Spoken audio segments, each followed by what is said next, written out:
Sci-fi is virtue.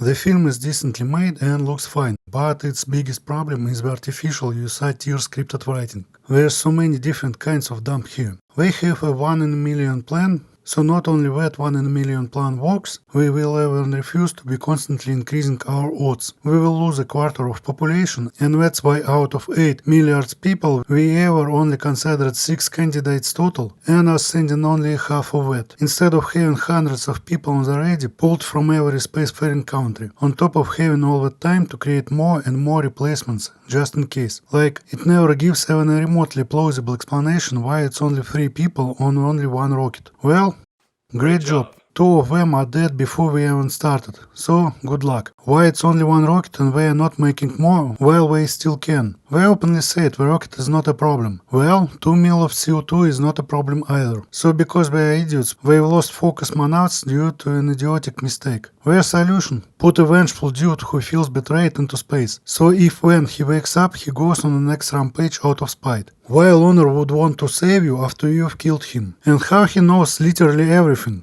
Piloting, engineering, etc. They have the robot. He could have talked to it with voice, for it to teach him which buttons to press and what's non-essential. But even the robot is poorly written. Sometimes it's LLM tier technology, sometimes it's just talks and pre-recordings, and sometimes it's full dump. The crew has a Russian, so of course there's vodka. Yes, everyone drinks vodka here, especially everyone high class, especially scientists, especially city people from the 2 big cities, especially women. Vodka, vodka, vodka. I write with vodka, vodka in my veins. I cry vodka every single fucking day.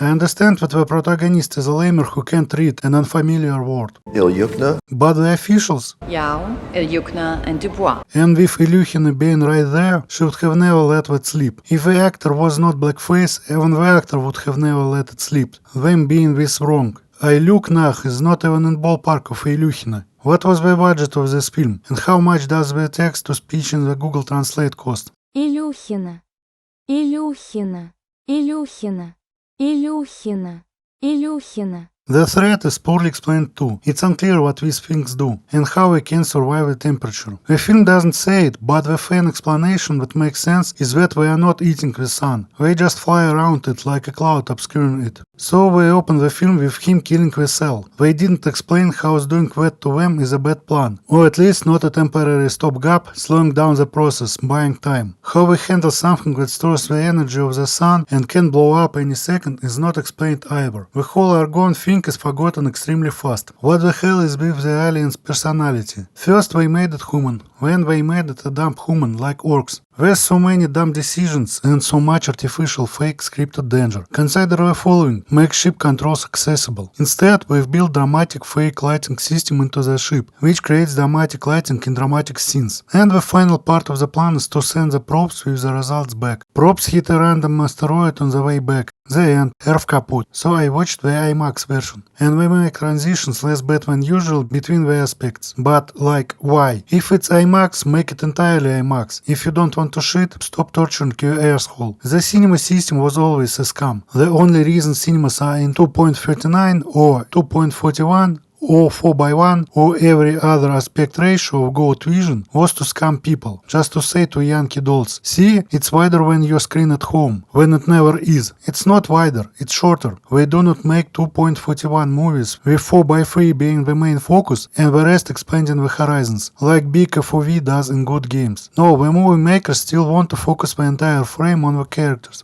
Do close-ups leave no empty space on the sides. So we film it like 4:3, but then crop from top and bottom, stealing a giant chunk of a movie you've paid for. That screen was not a mistake. It always was a deliberate scam to abuse stupid people into thinking they are seeing something they don't. Same as low frame rate. When live TV reached higher frame rates, people were indoctrinated to associate low blurry bad frame rate with something rich white people do, and good high frame rate with something bad, shoddy and low quality, not fit for white people consumption, when in fact low frame rate exists only so that turbo-rich corpus can cut expenditures while selling inferior product. Well, as a whole, despite being stupid Yankee BS, the film has mostly fine pacing and it's mostly captivating enough watch. More captivating than some superiorly written and superiorly filmed films. But this is more of popcorn entertainment than anything of value. And if you are here for a generic sub, watch Spaceman. Same X, but in profile, yet with bigger balls. Ютубач дискос.